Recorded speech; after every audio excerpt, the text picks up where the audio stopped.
My name is Juan Moreno Haines. I'm editor-in-chief of Solitary Watch, established in 2009, one of the only news organizations that has a currently incarcerated person in a top leadership position. At Solitary Watch, I am spearheading efforts to expose unnecessary and overly harsh living conditions of the seldom heard voices of those who have experienced solitary confinement. These stories show the realities that mount up from misguided resource allocations to places like prisons and institutions that separate families.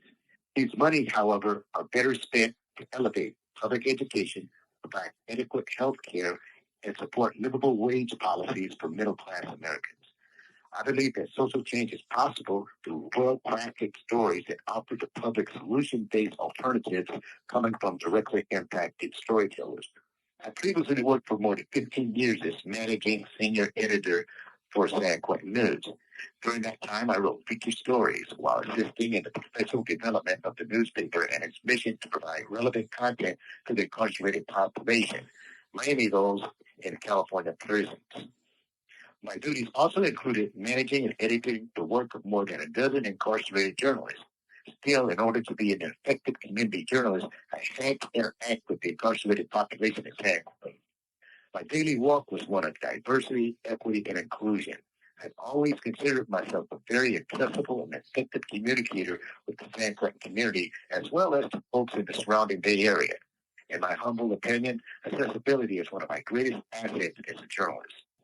My transition from San Quentin News to Solitary Watch came at a time when there's a critical need for a new batch of reporting on solitary confinement and other harsh prison conditions in all media, print, online, radio, podcast, video, and photography, with emphasis on deep investigative stories and relatively short, impactful pieces, including op-eds. There are structural challenges that come from leading a news agency from inside of a prison.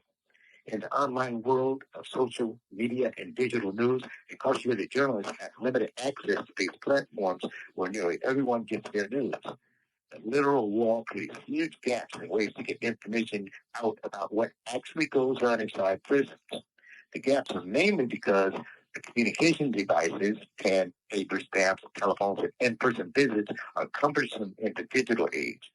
Then there are the intentional interferences by government officials. The tablet mitigates some of these gaps, but it's difficult for me to edit, mentor storytellers who are my fellow incarcerated persons. Therefore, competent support from outside leadership is an essential ingredient to the success of inside leadership.